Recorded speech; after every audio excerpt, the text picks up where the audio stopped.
Em 2018, o CEO da BlackRock, uma das maiores gestoras do mundo, com mais de 7 bilhões de dólares sob custódia, só para você ter uma ideia, a XP ela possui aproximadamente 500 bilhões de reais sob custódia, para você ter uma ideia do tamanho dessa empresa. Ele escreve uma carta anual dizendo o seguinte, que buscaria atender mais as empresas com critérios ESG, e ele tinha como meta inicial dobrar, e a consequência disso, obviamente, foi que ESG se tornou uma tendência mundial. Se você não sabe o que são empresas ESG, como que isso pode afetar a sua rentabilidade ao longo do tempo, eu te convido a ficar até o fim desse vídeo que eu vou explicar tudo no detalhe aqui para você. Então fala sócio, tudo bem? Meu nome é Rodrigo Vicário, eu sou músico profissional aqui na Irlanda e investidor na Bolsa de Valores. O conteúdo que eu trago hoje aqui para vocês foi muito baseado em estudos realizados nos Estados Unidos a respeito de empresas com práticas ESG, como elas se comportaram ao longo do tempo em comparação com o índice genérico dos Estados Unidos. Rodrigo, o que você está falando?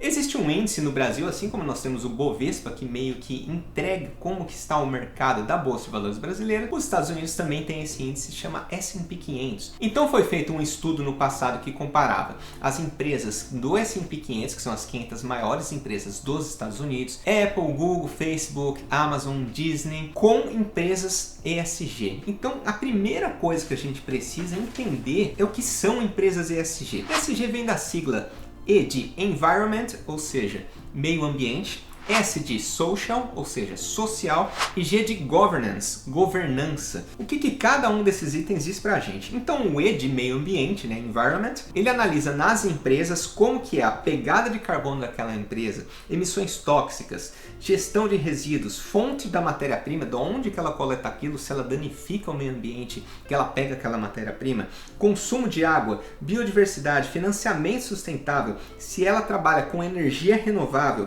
e como que ela faz o manejo de terra. Então empresas altamente poluentes, elas tomam uma nota muito ruim para esses critérios ESG. No lado social a gente encontra condições de trabalho. Então, por exemplo, várias empresas da China, elas são excelentes empresas, mas não fornecem tantas boas condições de trabalho para os seus empregados. Todo mundo fala que a China é questão de anos, de pouco tempo para ultrapassar os Estados Unidos. A gente pode sim falar isso quanto a país, quanto a nação China versus Estados Unidos. Mas quando você vai para as empresas, quando você vai de fato para o organismo que está trabalhando lá, você vai encontrar péssimas condições de trabalho ainda, de iluminação, de segurança de trabalho, com alto risco, alta exposição a um acidente. Então essas empresas elas tomariam uma nota muito baixa nos critérios ESG. Segurança do produto, qualidade do produto, saúde e segurança, segurança química, capital humano e nutrição. Então aqui também considera a diversidade de culturas, diversidade de etnias que trabalham naquela empresa, se tem bastante mulheres assumindo posições de governança, de gerência, de presidência, como que aquela empresa trata seus funcionários, essa parte social. E do último a gente vê a governança, estrutura da diretoria, auditoria, ética dos negócios, corrupção, se eles estão envolvidos em algum esquema de corrupção, lavagem de dinheiro ou trouxe isso no passado, toma nota baixa também. Solidez financeira, controle acionário,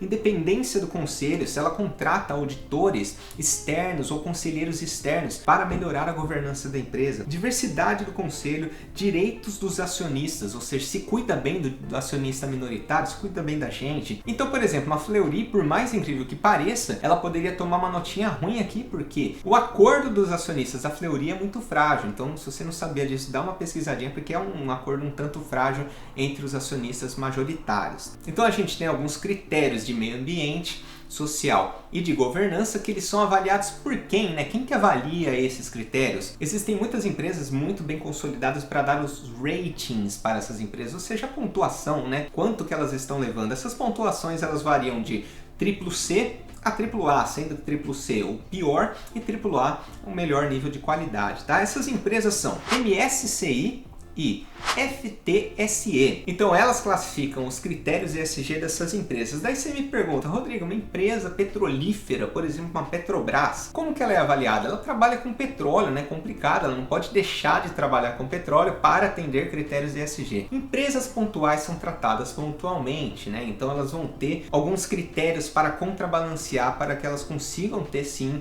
uma nota boa, tá? Então é possível uma Petrobras da vida, uma PetroRio ter uma nota boa nos critérios ESG. E aqui eu vou trazer um dado interessante, porque até agora você está me ouvindo falar em ESG e ainda não se tocou da importância disso, né? No Brasil é muito novo? É, bem novo, tá? Mas nos Estados Unidos essa tendência já está cada vez mais se concretizando de uma maneira muito forte, tá? Para você ter uma ideia, de 2004 a 2019, o número de fundos que usam critério ESG aumentou de 300 fundos para 1.400. E em 2018 foi um grande marco quando o CEO da BlackRock, caso você não conheça a BlackRock, ela é uma gestora com aproximadamente 7 trilhões de dólares sobre gestão, né? Eu dei o exemplo no começo do vídeo a respeito da XP. A XP é 500 bilhões de reais, ou seja, menos de 100 bilhões de dólares nas cotações dos dias de hoje. Se você pensa em investir na ação XP, que é negociada na Bolsa de Valores americana, saiba que sim, além de um mercado novo a ser explorado, por exemplo, no Brasil, tem muitos novos investidores que poderiam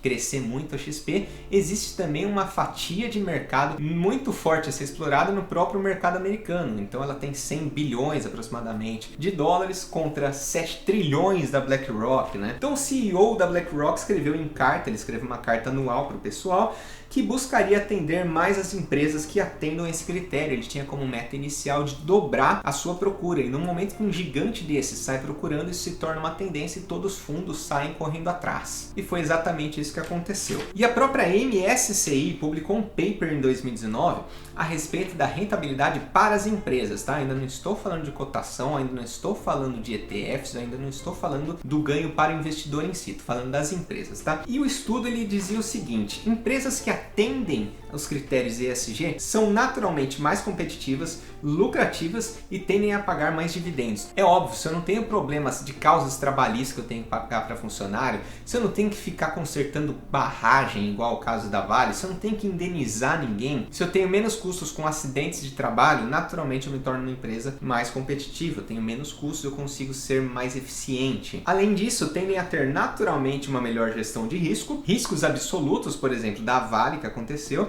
e menor índice de acidentes. Então, só corroborando aí com o que eu tinha dito. E qual que é o resultado disso? Acompanha comigo. Eu sou uma ótima empresa, uma excelente empresa, atendo todos os critérios aí de ESG, tenho poucos acidentes na minha empresa, sou muito bem renomada no mercado, é uma empresa que todo mundo gosta, bem classificada pelos próprios funcionários, ganho aqueles prêmios de Great Place to Work, né? Melhores lugares para se trabalhar. Portanto, eu sou uma empresa muito bem vista no mercado. O que acontece como consequência disso? Se eu preciso tomar um empréstimo bancário, eu consigo a menores custos. Se eu emito debêntures para os investidores, eu também consigo melhorar as condições, porque eu sou uma empresa segura, você está tranquilo, você pode emprestar seu dinheiro para mim, porque com certeza eu vou pagar, eu sou uma empresa, você pode confiar tranquilamente. Portanto, se eu tenho um risco menor e eu tenho um custo de capital menor, portanto, eu tenho um maior valuation.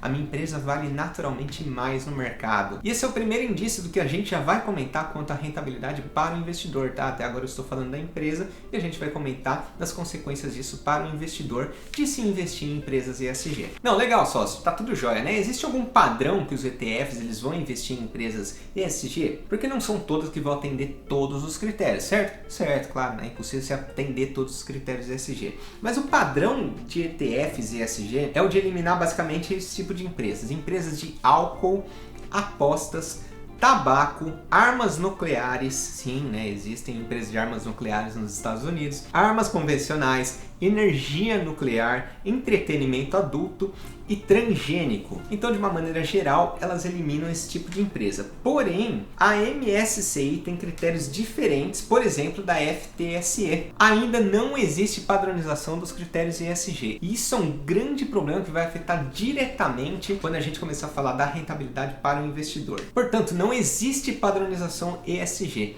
E isso é um grande problema, porque a gente começa a entrar agora na parte de rentabilidade para o investidor. Tem dois pontos que a gente tem que levar em conta. Existe um estudo realizado por Eugene Fama e Kenneth French, que eles estudaram o seguinte: o investidor ele topa ganhar menos, ele topa rentabilizar menos dentro de uma determinada ação, contanto que aquela empresa forneça algo em troca que vá de encontro aos seus gostos, às suas preferências. Então, por exemplo, às vezes você sabe sabe que você vai ter melhor rentabilidade numa Ford do que numa Tesla, mas você topa ganhar menos na Tesla porque ela tem uma eficiência energética, ela contribui mais para o meio ambiente, para a sustentabilidade do planeta, então você topa ganhar menos dinheiro em troca desse benefício de sustentabilidade. Do outro lado, e automaticamente é importante que você tenha em mente que se você se expor a uma empresa que não atenda às suas preferências, que pelo menos ela rentabilize mais.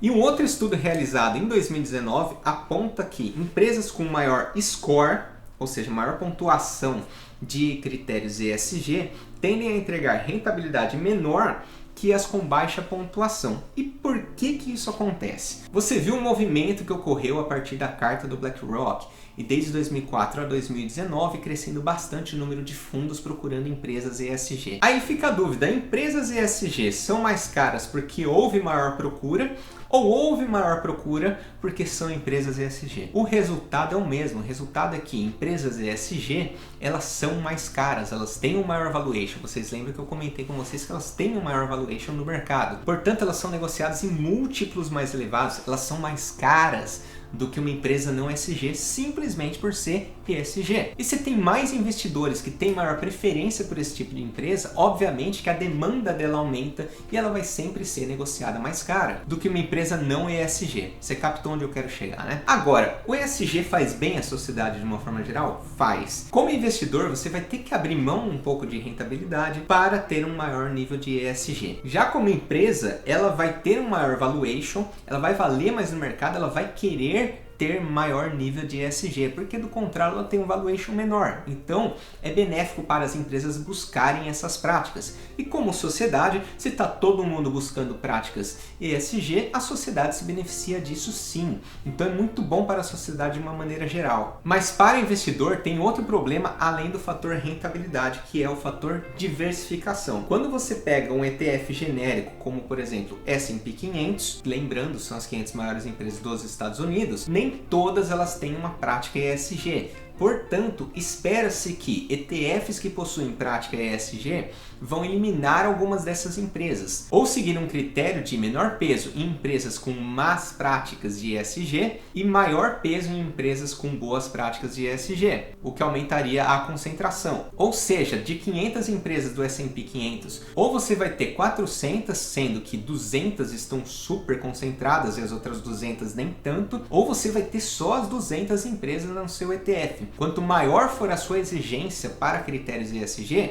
menor é a sua diversificação. E o último ponto a ser levado em conta quanto à rentabilidade são as taxas que você paga para os fundos que atendem critérios ESG. Para você ter uma ideia, um fundo genérico você pagaria aí aproximadamente 0,12% ao ano, enquanto um fundo com critérios ESG 0,28% ao ano. E conforme aumenta o seu nível de exigência com os critérios ESG, isso pode chegar até 0,40% ao ano, ou até um pouco mais. Mas até aí você me fala o seguinte, eu aceito um maior risco de diversificação, eu aceito um menor prêmio de risco, eu aceito pagar mais caro pelas empresas e eu aceito pagar mais caro na taxa de administração, contanto que eu tenha empresas que de fato contribuam para o meio ambiente, para a sociedade de uma forma geral. Correto? Não necessariamente. É aí que está o maior problema de hoje, como essas empresas ESG estão se comportando. A falta de padronização ESG tem causado inconsistências no ETF. Alguns ETFs consideram petróleo, outros não consideram empresas de petróleo, então está bagunçado, não existe padronização